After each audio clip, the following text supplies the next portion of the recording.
días, bienvenidos. Estamos empezando nuestro tiempo devocional en esta mañana. El día de hoy estamos en nuestro en nuestro devocional número 78 y el título de nuestro devocional es La lección de la historia.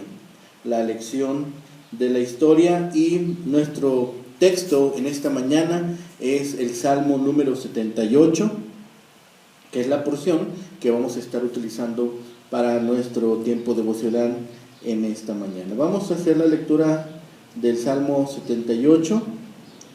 Salmo número 78, dice la palabra de Dios: escucha, pueblo mío, mi ley, inclinad vuestro oído a las palabras de mi boca. Abriré mi boca en proverbios, hablaré cosas escondidas desde tiempos antiguos, las cuales hemos oído y entendido, que nuestros padres nos las contaron. No las encubriremos a sus hijos, contando a la generación venidera las alabanzas de Jehová y su potencia, y las maravillas que hizo. Él estableció testimonio en Jacob, y puso ley en Israel, la cual mandó a nuestros padres que la notificasen a sus hijos, para que lo sepa la generación venidera y los hijos que nacerán. Y los que se levantarán lo cuenten a sus hijos, a fin de que pongan en Dios su confianza, y no se olviden de las obras de Dios, que guardan sus mandamientos, y no sean como sus padres, generación contumaz y rebelde, generación que no dispuso su corazón. No fue fiel para con Dios su espíritu. Los hijos de Efraín, arqueros armados, volvieron las espadas en el día de la batalla, no guardaron el pacto de Dios, ni quisieron andar en su ley, sino que se olvidaron de sus obras y de sus maravillas que les había mostrado. Delante de sus padres hizo maravillas en la tierra de Egipto, en el campo de Zoán. Dividió el mar y los hizo pasar, detuvo las aguas como en un montón, les dio de día con nube y toda la noche con resplandor de fuego, hendió las peñas en el desierto y les hizo beber como de grandes abismos, pues sacó de la peña corrientes e hizo descender aguas como ríos, pero aún volvieron a pecar contra él, rebelándose contra el Altísimo en el desierto, pues tentaron a Dios en su corazón pidiendo comida a su gusto, y hablaron contra Dios diciendo: ¿podrá tener mesa en el desierto? He aquí ha herido la peña y brotaron aguas, y torrentes inundaron la tierra.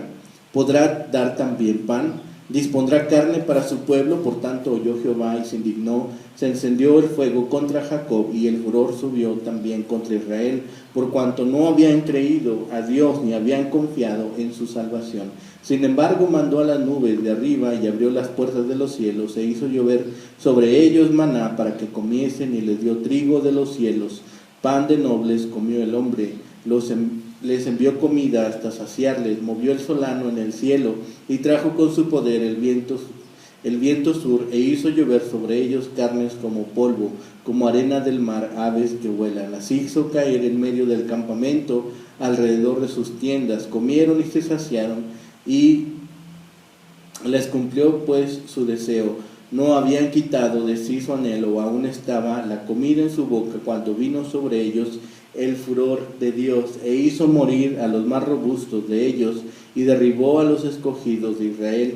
Con todo esto pecaron aún, y no dieron crédito a sus maravillas. Por tanto, consumió sus días en vanidad, y sus años en tribulación. Si los hacía morir, entonces buscaban a Dios, entonces se volvían solícitos en busca suya, y se acordaban de que Dios era su refugio, y el Dios Altísimo, su Redentor, pero le lisonjeaban con su boca, y con su lengua le mentían, pues en sus corazones no eran rectos en él, ni estuvieron firmes en su pacto, pero él, misericordioso, perdonaba la maldad y no los destruía, y apartó muchas veces su ira, y no despertó todo su enojo. Se acordó de que eran carne, soplo que va y no vuelve. Cuántas veces se rebelaron contra él en el desierto, lo enojaron en el yermo, y volvían y tentaban a Dios, y proclamaban el Santo de Israel. No se acordaban de su mano, del día que los redimió de la angustia, cuando puso en Egipto sus señales y sus maravillas en el campo de Zoán, y volvió sus ríos en sangre y sus corrientes para que no bebiesen. Envió entre ellos enjambres de moscas que los devoraban y ranas que los destruían. Dio también a la oruga sus frutos y sus labores a la langosta. Sus viñas destruyó con granizo y sus higueras con escarcha. Entregó al pedrisco sus bestias y sus ganados a los rayos. Envió sobre ellos el ardor de su ira, enojo, indignación, angustia, un ejército de ángeles destructores. Dispuso camino a su furor. No eximió la vida de ellos de la muerte, sino que entregó su vida a la mortandad. Hizo morir a todo primogénito en Egipto, las primicias de su fuerza en las tiendas de Cam. Hizo salir a su pueblo como ovejas y los llevó por el desierto como un rebaño. Los guió con seguridad, de modo que no tuvieran temor, y el mar cubrió a sus enemigos. Los trajo después a las fronteras de su tierra santa, a este monte que ganó su mano derecha. Echó las naciones de delante de ellos, con cuerdas repartió sus tierras en heredad e hizo habitar en sus moradas a las tribus de Israel. Pero ellos tentaron y enojaron al Dios Altísimo y no guardaron sus testimonios, sino que volvieron y se rebelaron como sus padres, se volvieron como arco engañoso, le enojaron con sus lugares altos y le provocaron celo con sus imágenes de talla. Los oyó Dios y se enojó y en gran manera aborreció a Israel. Dejó por tanto el tabernáculo del Silo, la tienda en que habitó entre los hombres, y entregó a Tiberio su poderío y su gloria en manos del enemigo. Entregó también su pueblo a la espada y se irritó contra su heredad. El fuego devoró a sus jóvenes y sus vírgenes no fueron loadas en cánticos nupciales. Sus sacerdotes cayeron a espada y sus viudas no hicieron lamentación. Entonces despertó el Señor como quien duerme, como un valiente que grita excitado del vino. Hirió a sus enemigos por detrás, les dio perpetua afrenta. Desechó la tienda de José y no escogió la tribu de Efraín, sino que escogió la tribu de Judá, el monte de Sión, al cual amó. Edificó su santuario a manera de eminencia, como la tierra que cimentó para siempre. Eligió a David, su siervo, y la tomó de las majadas de las ovejas, de las paridas las trajo, para que apacentase a Jacob su pueblo y Israel su heredad, y los apacentó conforme a la integridad de su corazón, los pastoreó con la pericia de sus manos. Bien, este es Salmo 78, entonces, como hemos dicho, es una lección de la historia.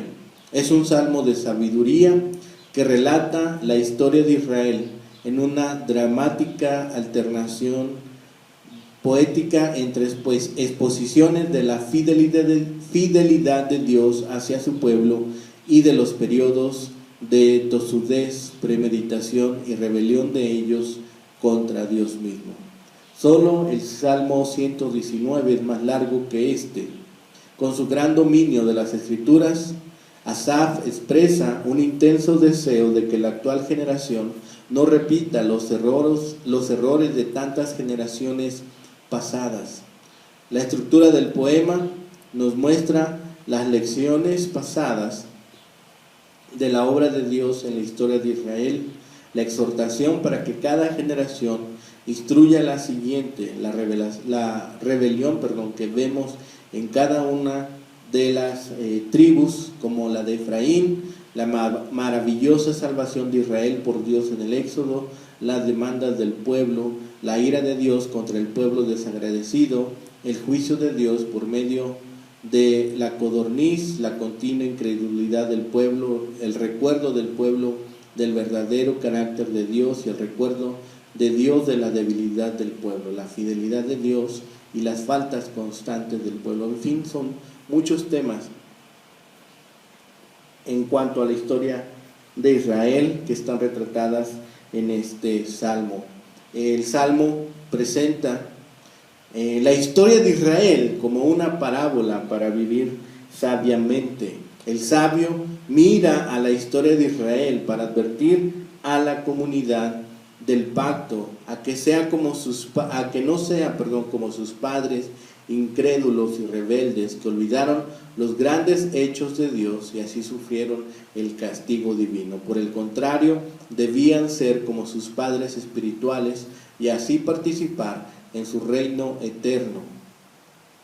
Por tanto, la fidelidad de Dios y obediencia a sus leyes están basadas en escuchar y recordar los hechos milagrosos y salvíficos de Dios. Por tanto, también la infidelidad a Dios resulta cuando se olvida lo que Dios ha hecho en la historia.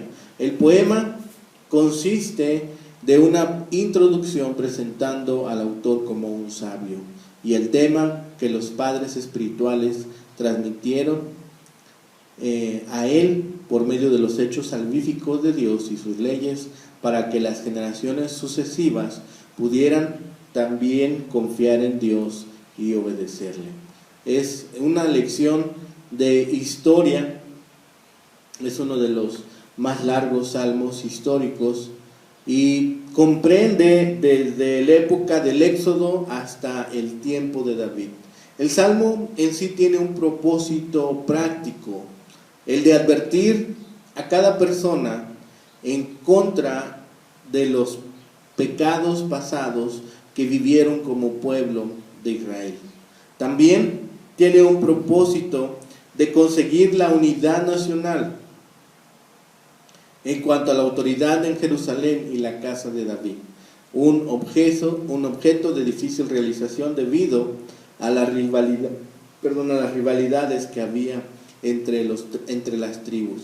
Es en este salmo que nosotros podemos ahora identificar otro aspecto más del carácter de Dios.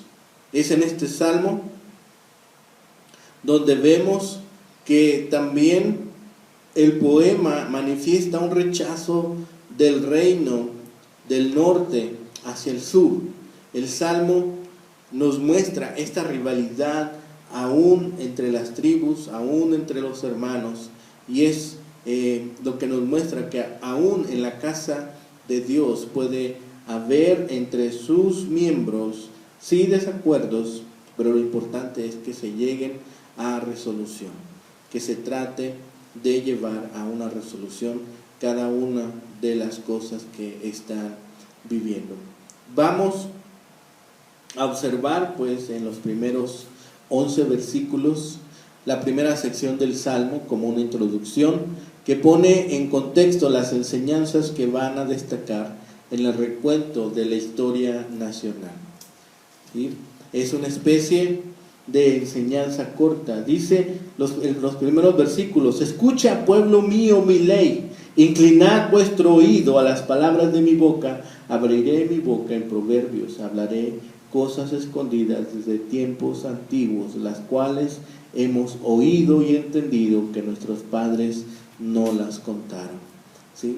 Es en estos versículos donde vemos que la persona sabia e inteligente, de acuerdo con el salmista, es la que descubre en la historia los valores necesarios e importantes para vivir con dignidad y valor. Esa, en efecto, es la gran virtud de la tradición. No es el recuento del pasado de forma acrítica, sino un análisis adecuado y sabio de la historia que nos permite vivir con prudencia y justicia el presente y el futuro. El poema comienza con la exhortación del salmista o el maestro en torno a la ley, en torno a la Torá, que en este contexto es mucho más que las regulaciones jurídicas, son enseñanzas en sí, enseñanzas para la vida. La invitación al oyente o lector es a escuchar e inclinar el oído. Después Dios va a abrir su boca y hablar cosas escondidas. Debe ser una práctica común entre el creyente. Estas primeras líneas deberían ser la norma que nosotros deberíamos usar para aprender acerca de las cosas de Dios. Después, en la siguiente parte, del versículo 13 al 39, Ahora destaca la actitud pecaminosa de Israel, la infidelidad que el pueblo ha mostrado a Dios durante esta época. Y afirma el salmista que aunque Dios siempre ha sido fiel, el pueblo de Israel ha manifestado desde el comienzo mismo de su historia una fuerte tendencia hacia la infidelidad. Contrapone de esta forma el salmista las infidelidades del pueblo y las manifestaciones extraordinarias de los milagros de Dios. De acuerdo con el poeta, Dios libera al pueblo de Egipto y les ayuda a pasar el Mar Rojo. Les envía la nube que les orienta de día y la columna de fuego en las noches. Provee de la roca el agua necesaria para la subsistencia y les brinda el maná, las codornices para la alimentación, además de facilitar la salida de las tierras de Egipto, donde envió las plagas. Hacia la última parte del versículo 40 al 72, el poema solamente enumera, el poeta, el salmista, solamente enumera 7 plagas o calamidades en Egipto: los ríos convertidos en sangre, los enjambres de moscas, las ranas, las langostas, los granizos que destruyen y congelan, las lluvias con rayos y relámpagos y pedriscos, y finalmente la muerte de los primogénitos. Se halla en este recuento las 7 plagas para destacar lo perfecto y completo de los juicios divinos. En esta sección final el Salmo incluye el peregrinar hacia la tierra prometida, se alude a la conquista de Canaán, se hace referencia a la distribución equitativa de las tierras y se presentan las consecuencias nefastas de la infidelidad del pueblo de Dios. De acuerdo con el salmista, la falta de lealtad a Dios produce la pérdida del arca del pacto, genera el triunfo de los filisteos sobre Israel y afirma el rechazo del reino del norte luego de la muerte del rey Salomón. Esta lección de historia también debe llamarnos a nosotros a reflexión. ¿Cuántas veces hemos pedido, sí, la bendición de Dios, pero también cuántas veces no hemos tenido ninguna oportunidad para que estemos ahora reflexionando en que hemos fallado? El vocabulario que se usa para este salmo podemos nosotros revisarlo durante el estudio, y mediante el estudio cuidadoso y sobrio de este salmo vamos a encontrar de relieve varios principios de gran relevancia pedagógica y espiritual.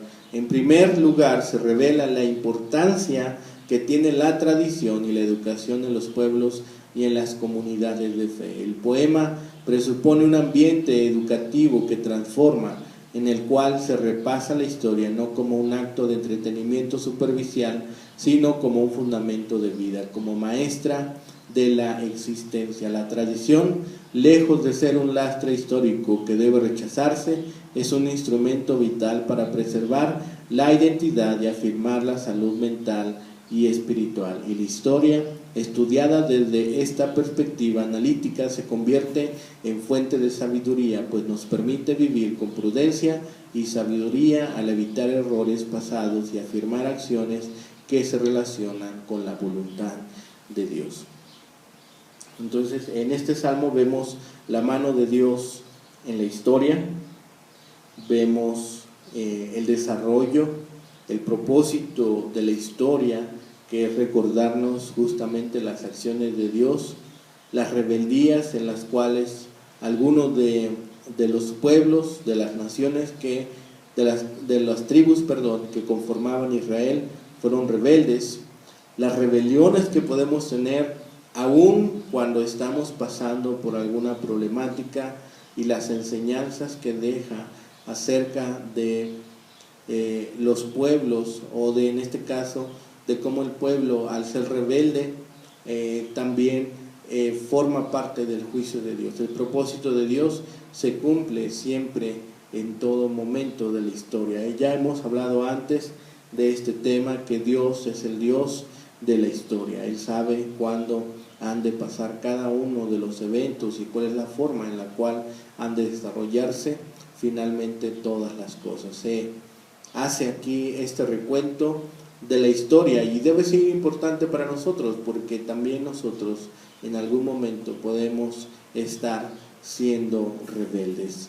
Finalmente, el pueblo de Israel se rebeló y no fue fiel a Dios. Se olvidó de las maravillas que había realizado. Puso a prueba a Dios al hacerle demandas. Mintieron y trataron de adularlo y siguieron olvidándolo, aun cuando hizo grandes cosas en su beneficio. Esto aparece en la palabra de Dios para que no cometamos los mismos errores. En primera carta a los Corintios, capítulo 10, versículos 5 al 12, Pablo usa esta clásica historia de la infidelidad de Israel para advertir a los primeros cristianos a ser fieles. Dios ordenó que sus leyes y estos hechos poderosos en la historia de Israel se transmitieran de padres a hijos. Esto muestra el propósito y la importancia de la educación. Ayudar a cada generación a obedecer a Dios y a depositar su esperanza en Él. Es importante evitar que los niños repitan los mismos errores que sus antepasados. ¿Qué hacemos hoy para transmitir a la próxima generación la historia de la obra de Dios en el mundo? Efraín era la tribu más prominente de Israel desde los días de Moisés hasta la época de Saúl. El tabernáculo se colocó en su territorio. No existe otra narración bíblica que diga que los soldados de Efraín salieron huyendo de la batalla. Así que tal vez sea una metáfora referente al fracaso de Efraín al no poder proveer un liderazgo firme en esos momentos. Cuando David subió al trono, la tribu de Judá ganó prominencia. Debido a la fe y la obediencia de David, Dios escogió a Jerusalén en Judá para ser el lugar del nuevo templo y rechazó a Efraín. Y a pesar de que David reinaba cuando se escribió este salmo, se le llama pastor y no rey. Ser pastor, una profesión común en los tiempos bíblicos, era un trabajo de mucha responsabilidad. Los rebaños dependían completamente de la guía, protección y provisión de los pastores. David pasó sus primeros años como pastor.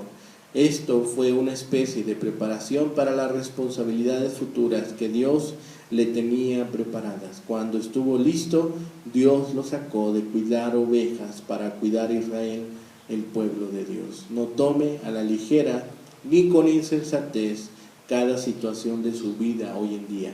Quizá sea el campo de entrenamiento en el que lo ha puesto Dios para prepararle para el futuro. Entonces, estemos bastante dispuestos a aprender de cada lección que Dios nos está dando en nuestra vida. Y no olvidemos por qué razón la historia de Israel está escrita en la Biblia, para que nosotros no caigamos en los mismos errores. Que así sea y que esta sea nuestra oración cada día, en cada momento. Que el Señor les bendiga, que tengan un excelente día.